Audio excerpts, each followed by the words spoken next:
All right, so we were doing sort of not an official catalog of old westerns, but just kind of dipping into them, and as we just watch old TV shows and try to piece together the sort of the weird quilt of of old TV.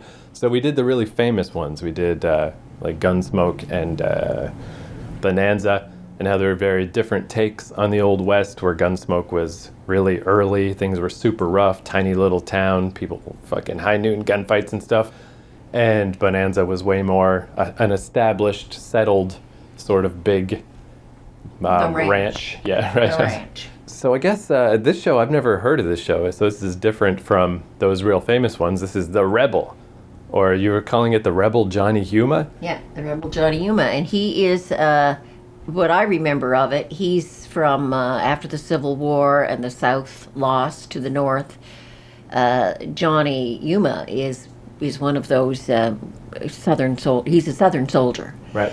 that is now gone west, and he always had this hat, the kind of hat that those soldiers wore in the South, kind of a slouch, had the little peak on it, but a slouch hat, and they were very popular hats when I was a kid growing up, and they were always just called the Rebel hats.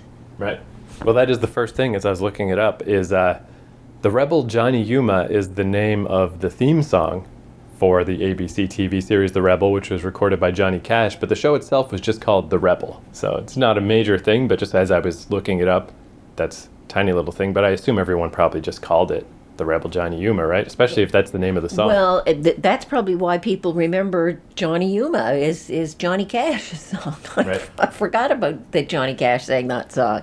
Yeah, and apparently it was, not like one of his greatest hits of all time, but for a TV theme. Although, ironically, it seems like the song kind of caught on as the show was ending, because it didn't run very long. It ran from 1959 to 1961 for 2 seasons, 76 episodes. And you're going to feel like whenever I read these descriptions of old westerns, you got to do it in the Old West voice. The series portrays the adventures of young Confederate Army veteran Johnny Yuma, an aspiring writer played by Nick Adams. Haunted by his memories of the American Civil War, Yuma, in search of inner peace, roams the American West, specifically the Texas Hill Country and South Plains. He keeps a journal of his adventures and fights injustice where he finds it with a revolver and his dead father's sawed-off, double-barreled shotgun. So, I mean, the first thing I think of when I hear that kind of stuff is either Kung Fu, where, the dude walks the earth and rights the wrongs, or The Littlest Hobo, where he goes from town to town. And so it sounds like this is the Old West version of that formula. Yeah, just like the stranger who rambles into town and fixes the problems that happen to be going on. He's troubled. He's got to be troubled. Of course. Which, I mean, at least I guess he's got a pretty good reason. So, yeah, I thought we're going to watch The Rebel, but then I thought also we could tie it into afterward. We'll watch an episode of that show, Firefly, because I feel like probably at this time, or even for your generation, there was probably more of that. Sort of even the Dukes of Hazzards, where it's like the Confederate flag was just kind of a thing that was around, and there was kind of like the good old boy down south type of view, where that really changed a lot. Like by my generation, like the view of the South, or that southern part of the Civil War, had really soured, where they're talking about how the Confederate flag is in bad taste, and these old statues should be taken down. The Ku Klux Klan, and yeah. So I mean, we'll get into it a little more with Firefly, but Firefly was interesting at the time because by then, by the early 2000s, it was very unusual for a TV show to be about the losers of a civil war, essentially the South. Even though it's a sci-fi space show, it's the same setup, where that didn't seem nearly as contentious back in these days. There's a lot more kind of respect for the Confederacy, is how it seems, Yeah. Well, I mean, this whole show's about, right? It's like Johnny Yuma's not a bad guy, is what I'm trying to say. No, Johnny Yuma's not a bad guy. Right. But then Gone with the Wind is all about the South and the Confederacy and the Civil War, and one of the most famous movies that was ever made. Right. I've never seen it, though. Like, what is the take in that case? Oh, Gone with the Wind? Written by Margaret Mitchell in 1939, I think she wrote that, or that's when the movie was put out. Famous movie about the big plantations down in the South, and how the North wins the war, and the plantations are all destroyed, and it's Scarlett O'Hara is a very rich girl that had grown up in these plantations, and it's her life during the Civil War, and how at the end, how they pick up the pieces and carry on during Reconstruction. It's a famous movie. Right. Well, I mean, sure, I've seen The Simpsons ending, where they change the ending for the old folks so they don't upset the old people in the retirement home. So instead of "Frankly, my dear, I don't give a damn," they change the ending to "Frankly, my dear, I love you." But that's what I'm trying to say. Well, is, your take from The Simpsons is probably Gone with the Wind in a few moments, and probably covers it all. But that's what I'm trying to express here, is that, like Gone with the Wind, it's I assume a more or less sympathetic view of these people, right, and how they have to pick up the pieces after. Yeah, because it's more of a, which I think Johnny Rebel is probably too. It's rather than the political things about who was right and who was wrong and what happened after. It's the people that were affected by that war. Which I guess, like I said, we'll get into Firefly after, but that's what I'm trying to say, is by the time of the early 2000s, that was no longer the case. We don't have shows like that anymore. We don't have shows that paint the Confederacy in any kind of a positive light. We just don't. That's not the cultural... Nowadays, the cultural feeling is they were terrible. They were the bad guys. Where it does seem like for your generation or before your generation with the Gone with the Winds, like there was much more sympathy for the South that just does not exist anymore. Yeah. Okay. So. Well, let's check out Johnny Yuma and see what their take on it is. Yes, I'll tell you the basic info I found out about this show. So The Rebel was a ratings success for ABC, commanding a 35% share of the Sunday evening audience in its time slot, which is just, man, crazy to think. 35%. Like, nowadays, the most popular show, I don't know, say like whatever, probably Game of Thrones when it was on. I bet that's like 1%, 35%, because there just weren't that many stations and there weren't that many channels and stuff. And it was actually scheduled to be renewed for a third season, as part of a new hour-long series entitled The Rebel and the Yank, which would have again starred Nick Adams as the Rebel and future The Virginian star James Drury as the Yank. Do you know the show The Virginian? I just know the name The Virginian. I don't know anything about it. Don't think I ever saw it, but I am familiar with the name. Yeah, so apparently it was going to be it's kind of interesting, the idea of a former Union soldier working as a doctor in the southern United States who's like teamed up with Johnny Yuma. But despite the show's success, ABC decided to pass on the series due to two factors. First, its violence at a time when the network was trying to withdraw from violent programming, which I guess ties in with he brings his own brand of justice with his dead daddy's sawed-off shotgun. And second, they were doing this counter-programming format. It was just another one of these weird cases where who knows who's running these networks or where they get these ideas. But they decided they didn't want to run like a Western against a Western on a different network. They wanted whatever they were running to just be radically different from whatever the other networks were running at that time. So if the other networks were running Westerns, they decided, in this particular case, to make a comedy variety show. So thus, The Rebel was canceled. The Rebel and the Yank project never came to fruition, and the series was replaced by a new variety show starring Steve Allen. This program was not a success, lasting less than 4 months. So they just decided to burn down this little series they had going. Something that had maybe a lot of meat and thought with it, and they replaced it with this Steve Allen show. Yeah. Which, once again, I know this is always the recurring thing on this podcast. I don't really know anything about Steve Allen, but the Simpsons writers were obsessed with him. He's constantly referenced on The Simpsons. So, but... Well, we might have to check out a Steve Allen show. Yeah, I mean, I should sometime just to know, who even is this guy? Why are they always making jokes about Steve Allen? And I did notice, if anyone wants to watch along, we're going to watch, I'll tell you which episodes we have here. But of course we have the first episode, which that's the nice thing is that it's actually officially uploaded to YouTube by the company that sells this show on DVD. So it's actually pretty good quality for episode 1, just to, try to get you to buy the show on Blu-ray or whatever. But then other people have uploaded other episodes. They're slightly less high quality, but they're good enough. So I've got season 1, episode 1, it's just called Johnny Yuma. And then I grabbed season 2, episode 33, Helping Hand, it's called. For no reason, just one from later on. So we'll watch the first one, we'll watch one from toward the end. And yeah, it's all on YouTube, so very easy to get a hold of. And I noticed that this first episode was directed by Irvin Kershner. And I was like, I know that name, but I'm not sure where. So I went and looked it up. He directed the second Star Wars movie, what's it called? Empire Strikes Back, which is the only good Star Wars movie. And I think it's, and that's not just me saying that as a guy who's not into Star Wars. Everyone agrees. It's by far the best Star Wars movie. And I think it's not a coincidence that they got this guy who cut his teeth in, old Western shows and stuff, who knew what he was doing. It's not a coincidence he's the one who directed the good Star Wars, because the main Star Wars guy, George Lucas, he's obviously good at the big picture ideas, but as far as the details, he's profoundly untalented. So the Irvin Kershner Star Wars is the good one, and that's where I know him from. So he directed at least this first episode of The Rebel. So all right, let's fire it up.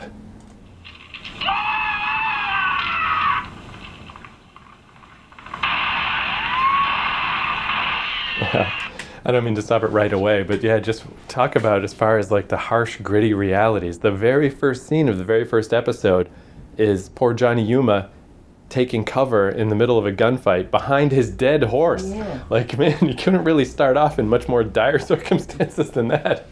Wow.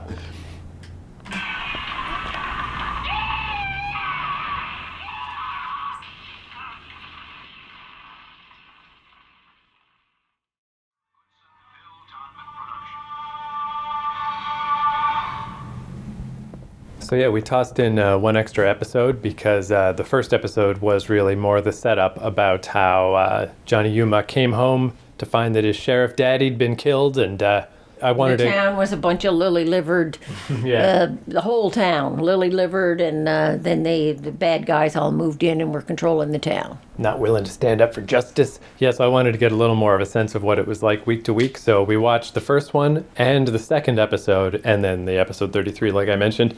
And yeah, pretty neat show because it really was quite different. Each of the three we watched, they were all, definitely... Yeah, they all had a different storyline. They were excellent. They were all well done. And they were all equally of equal goodness.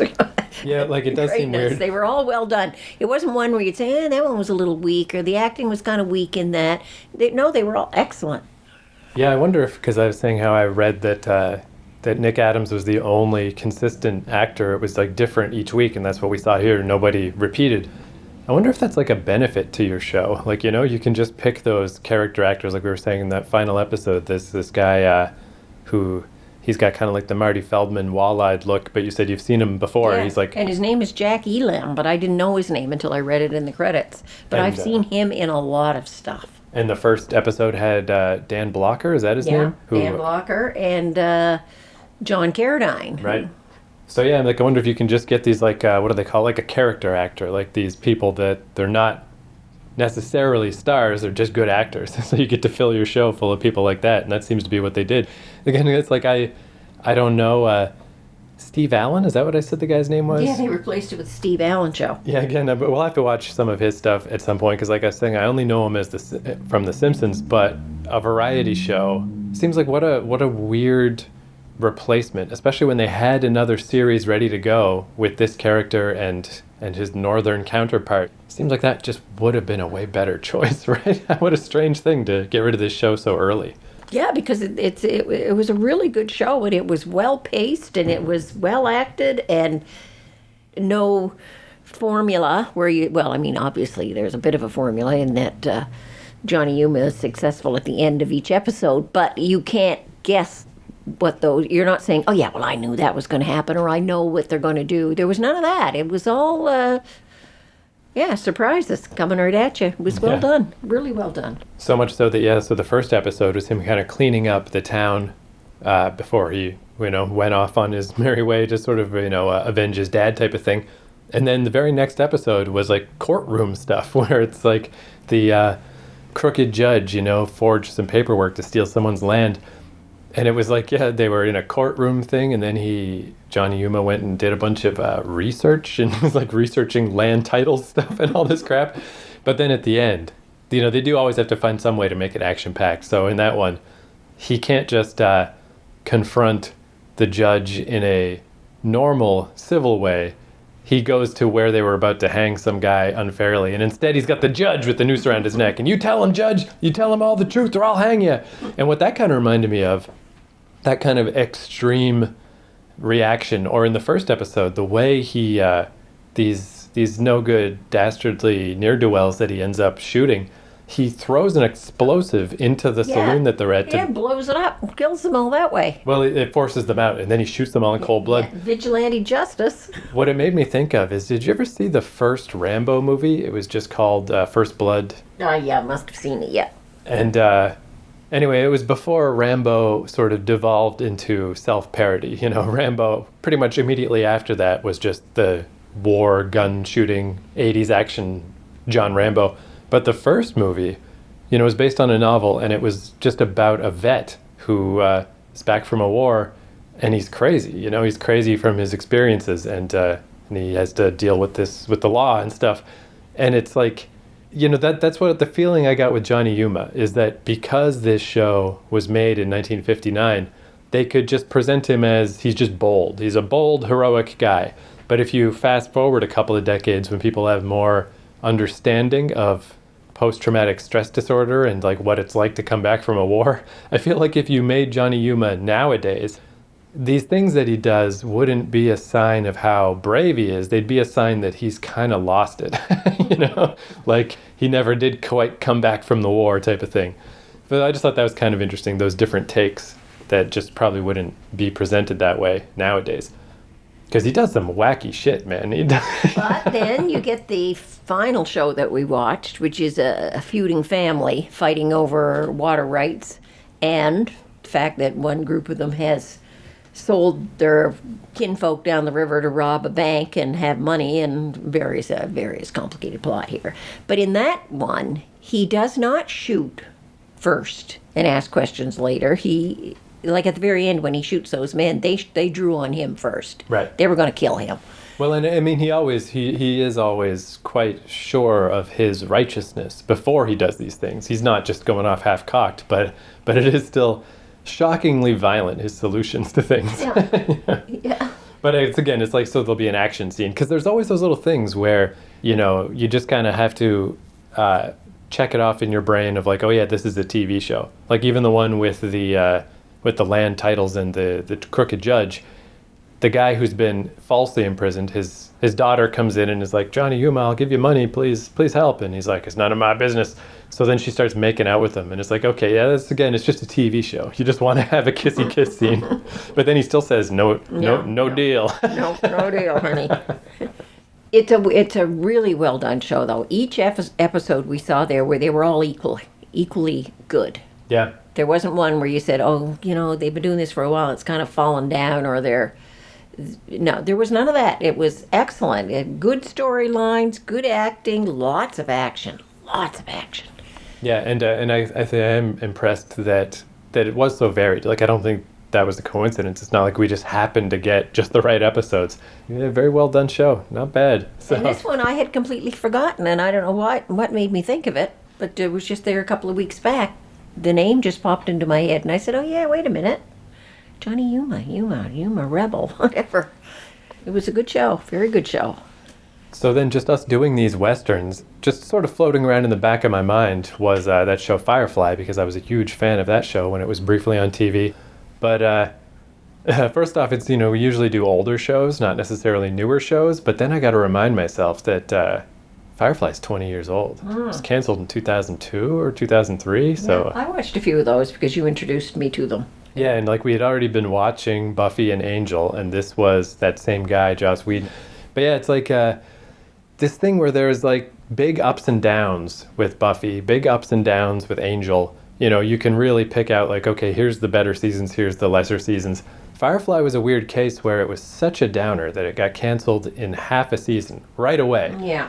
But the good thing about that is it never had a chance to hit those lulls. The way Joss described it is it's like a Christmas gift that you never got to open. Like he set the scene and he set up the characters and all this stuff was gonna happen and then it never did. So I was bummed out about it.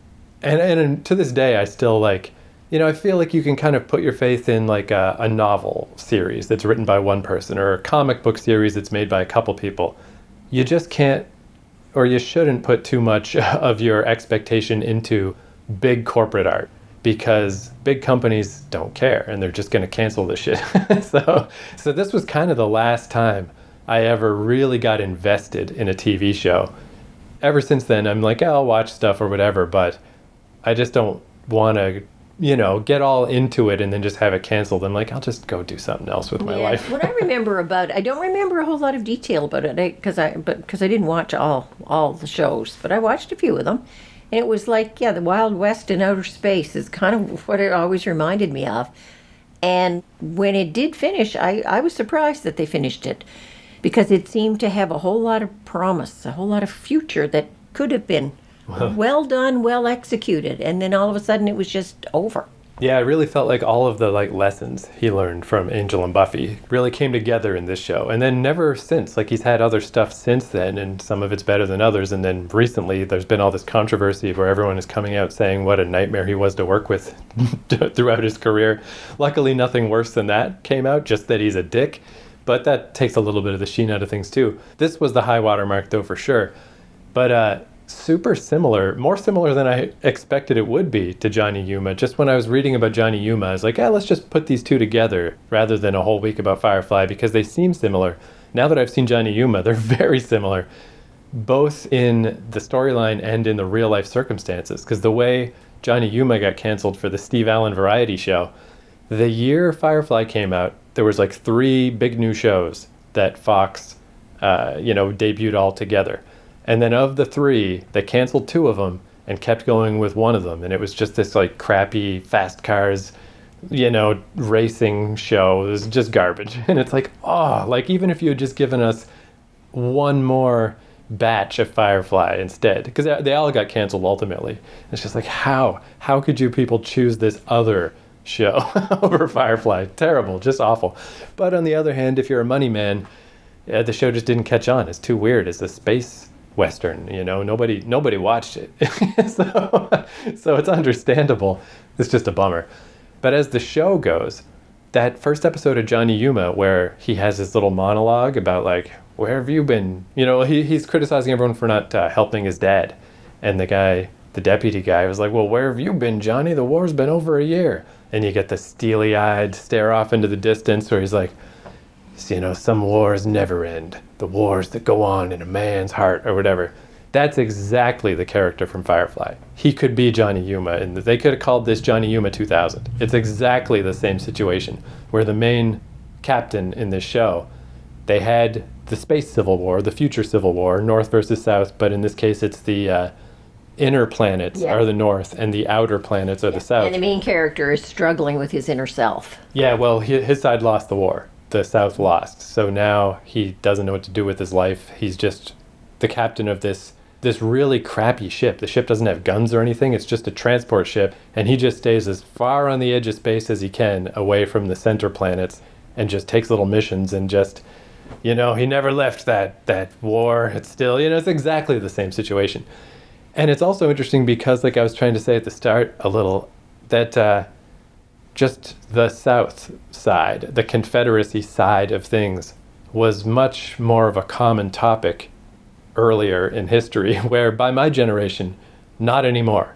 Even sort of, flippant shows like the Dukes of Hazzards are still kind of looked at sort of side-eyed. Why is the General Lee got the Confederate flag on it? Why are these the good guys? It's kind of, it must be weird if you're from the southern United States, how vilified your history is, because they didn't make shows by 2002, and certainly not now, about the South being the heroes anymore. It's just gone.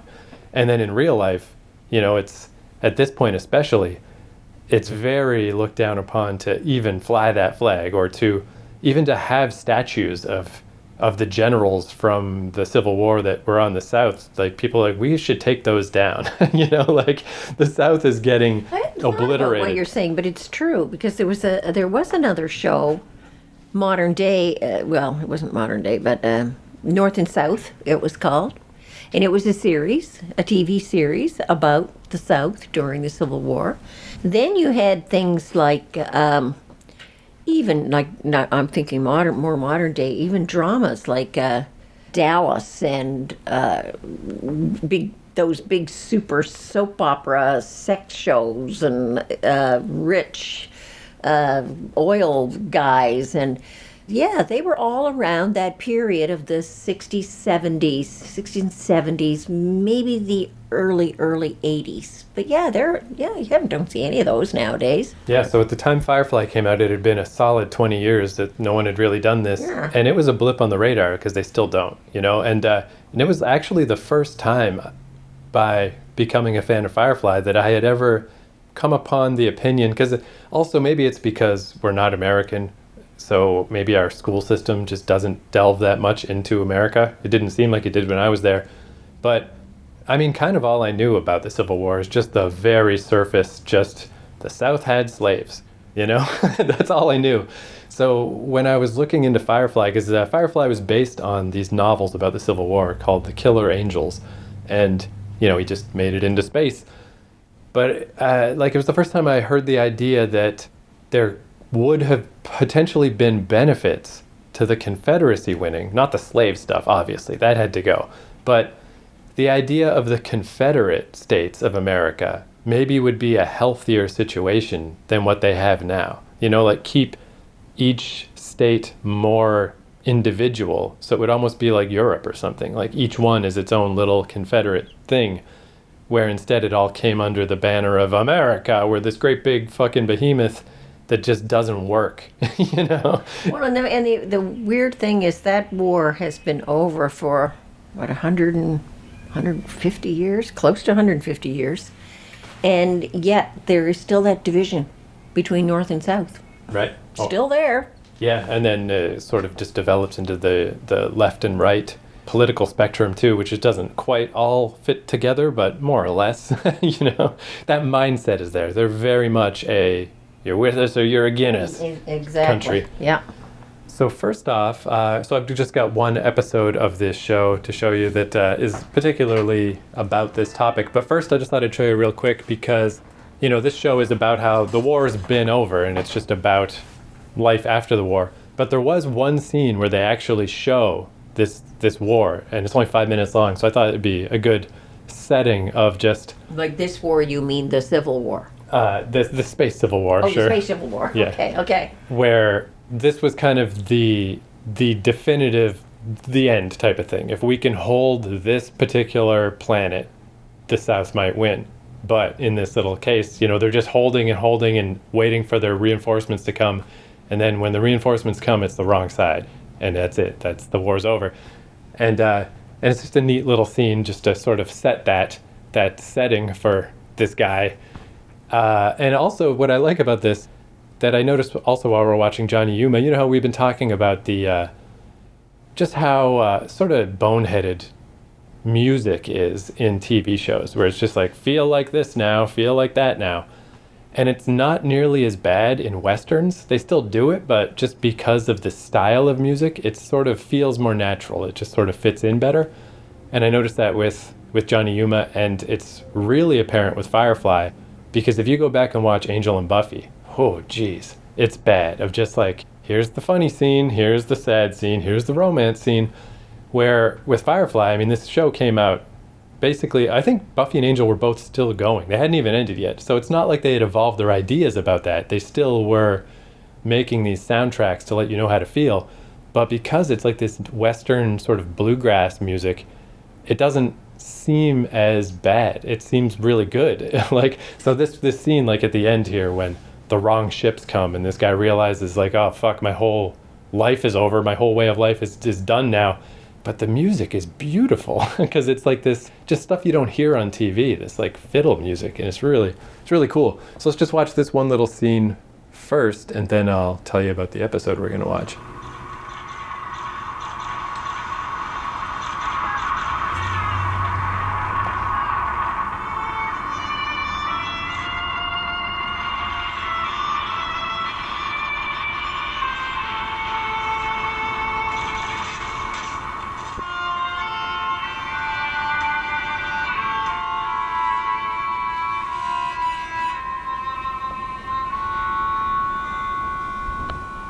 And I love the music in this show. It's so good. So yeah, I just thought that was interesting to see because generally this show is much quieter than that. It's just about this weird little ship on the edge of space. That's like the only time. They always like mythologize this war. They talk about the war. So that's really the only time you see the war. But I was like, that kind of sets the scene. Because the other thing with this show that is, I think, another reason why it had a hard time catching on, so many characters. There's 9 main characters, which is a lot to digest. It took me like a month before I really even remembered who everyone's name was.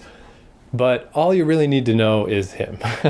That's, for what we're going to watch, that's enough. You just got to know the captain and what his story is. And that's it. That was him losing the war. So yeah, he can't deal with society. He just wants to get away from it. So he's got this weird little ship and he takes little missions.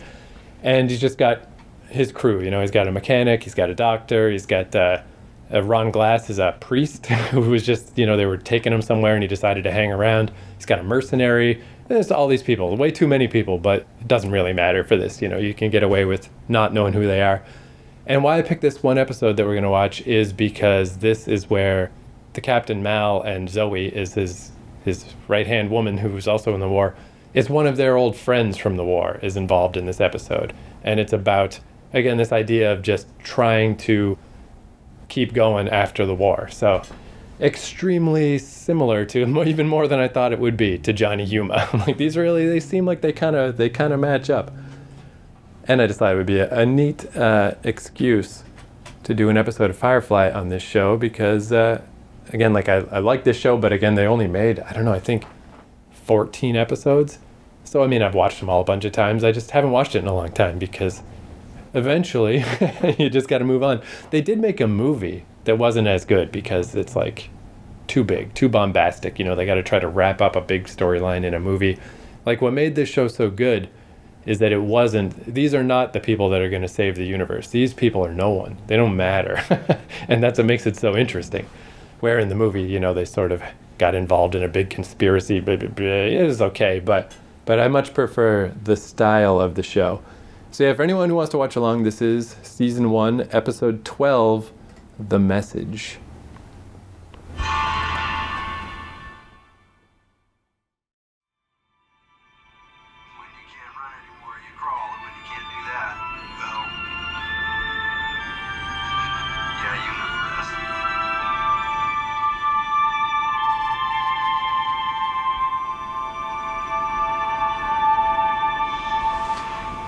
Yeah, one thing I think is interesting about seeing that show again, because at the time, and still now, Westerns just, I'd say Westerns, I guess, are a little more popular now than they were in 2002. But that was, just absolutely not a genre anybody had touched in forever.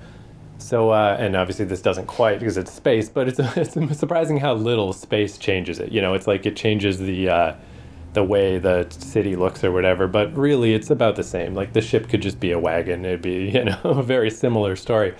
So it's kind of neat that we've been watching all of these old Westerns where it's kind of, I still think Firefly is, it's obviously a good show. It's not like it's just rehashing old Westerns, but there's a lot of similarities, Well, there's an old saying out there that there's only so many storylines in the world. Right. And a lot of them were already written in Greek and Roman drama, especially Greek drama, and it's those same storylines from those Greek stories have just been carried forward. They changed the setting, changed the actors, changed the setting, but basically the plots are the same. Yeah. There's only a certain number of them, and that's why you'll see them again and again and again and again and again, with just slight variations in them. I almost feel like, too, as far as the surface level goes, because, obviously, like you're saying, the underlying, storylines and paradigms and the white hats, the black hats, all that stuff, it is kind of eternal or whatever. But in the case of that show in specific, I feel like they might have even been better off if they leaned on the Western side less. Like don't have horses, don't have people with accents. Like just make a space show with all of the stuff from a Western. But I think it'd be easier to convince people to watch it if they thought it was just a space show, Because even when I first heard of it, it's like, he's making what? A space Western? Like, nothing about that sounded good to me. I think that could have been edited a bit, too. It was kind of a little long-winded on the talk. Well, see, I mean, yeah, I feel the opposite. I get bored of the action scenes because I mean, I know those characters, and that's the whole thing. Is But like, see, that's an hour long, right? right, Yeah, whereas Johnny Yuma was half an hour. right. And yet in a half hour, they told the story, got the message, got you feeling emotion for certain characters, and then concluded. This one I felt a little long. Well, I guess then in that case, yeah, like what I would do is if it were the half-hour version, I would take out the action scenes. But I feel like that about everything. I just don't care about action scenes ever. To me, that's the most boring part. I like the talky parts more. So, but yeah, no, I mean, it's also, this was right at the end of TV being this way, that each week was one little storyline that wraps up within the week, and then inside of that you get the little details about people that go on longer. But yeah, pretty much right after this was when everything shifted to how things are now, where you can't just watch one episode, you got to watch 50 episodes. Everything just continuously rolls on forever. I wonder if money might have been part of why that was canceled. Yeah, I mean, it was expensive. Yeah, I mean, they had a lot of scene changes. They had a lot of there was a lot of set production in that, like creating those things, creating the machinery, creating the battles. That would have been expensive to produce that, and if they did that every week, yeah, I think money might have been the thing. Yeah, particularly I think, yeah, if you take just side by side, that show and Buffy, say, Buffy had way more viewers and was clearly way cheaper. So yeah, if you just from a money and Buffy had a setting that if you needed to go out into a street, you could go out into a street. Yeah. Somebody's house. You just go into somebody's house and film. This you couldn't do that. You had to actually create those sets. And they didn't look like sets that they would have used over and over and over again in each show, but they might have. But they... And, well, the inside of the ship, obviously. But yeah, even just all the flying parts had to all be computer. And, 2002, it'd be easier to do that now than it was then. So yeah, that was certainly part of it. And yeah, even coming into it as already, liking his other shows, it still took a while. It took like 3 or 4 episodes before I feel like I wouldn't have stuck with it if the guy didn't have a track record. So, I mean, it all makes sense. There's no reason why this show should have succeeded. But, and again, like as years have gone by, and I'm like, yeah, I am glad that the little bit we have is so good. It didn't get into, because man, when you get into the bad Buffys and the bad Angels, they're so bad. They're crazy bad. But when I say about editing, there were little parts in this. Okay, like the part where the girl, I don't know her name, but she's the psychic or whatever, and she goes down and lays on top of the coffin. Like... Right, but I mean, again, all that stuff is only because I just think you would think differently if you watched the whole thing. Because on the longer timeline of who these characters are and what their little secrets are, those are the little moments that you have to catalog and keep track of.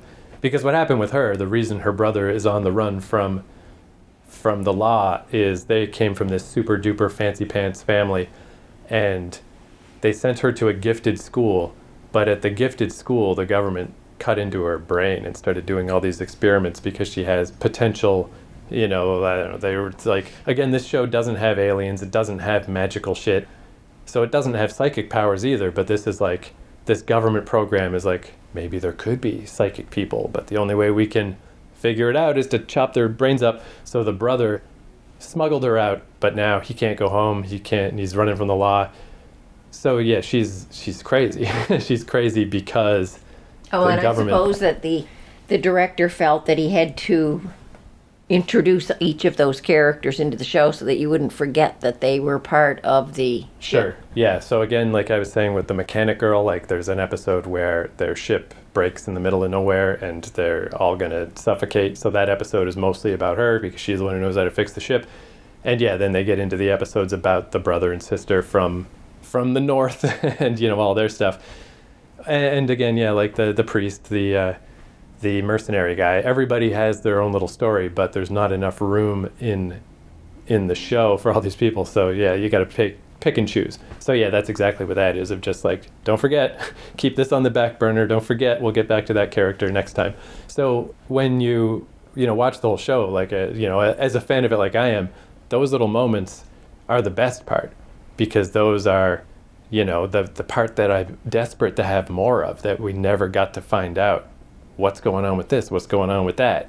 So yeah, so I mean, I see what you mean, is just diving in. So if you were just flipping through channels when this was on TV, again, none of that helps, Like, in a way, that's where this show maybe would have been better off nowadays if it was like a Netflix show where it's just there, and you just watch it all together. You don't have to tune in every week. Because this was also, yeah, again, like this transition. This show was on Friday nights, which is a bad time slot. That's the death slot to begin with, because Friday night is when everybody's doing stuff. No one's watching TV. I mean, I am, but other people aren't. But even I wasn't home. I was working at the comic shop. So I had to set the VCR to record this show. And like one week, the VCR messed up and it didn't record. And I never got to see that episode until way later, when they finally put these out on DVD, which they only did because of fan outcry, because the show wasn't popular enough to do that, So, I mean, right after this, everything changed with TV. Everything became the internet and Netflix and stuff. So this was, it's like the last of a dying breed. But, yeah, so, I mean, I don't know, just thought it was neat to watch, though, because it's a somewhat different take on all this Western stuff we've been watching. And I'm sure there must be other Western shows, but I mean, I can't think of any that have really broken through and like become really well known. Sometimes a movie does, but even those are like, they made a remake of 3:10 to Yuma, they just, I don't know, I just feel like the Western, it's, I just don't think it's ever coming back. The Western kind of had its day. Yeah. And the spaghetti Westerns really put a whole different slant on what we had been seeing as Westerns. People were really dirty in them, and you would be dirty. I mean, people couldn't take a bath every other day in those Westerns. At the same time, when the spaghetti Westerns came out, there was one called McCabe and Mrs. Miller. And it was about mining or gold or whatever, but around that time frame. And it was the first time that I'd ever seen a movie where the streets were impassable. And they would be. I mean, they'd have a heavy rain and you would have mud up to people's knees, and people were trucking around in that stuff and trying to take their horses and their wagons through these main streets of these towns.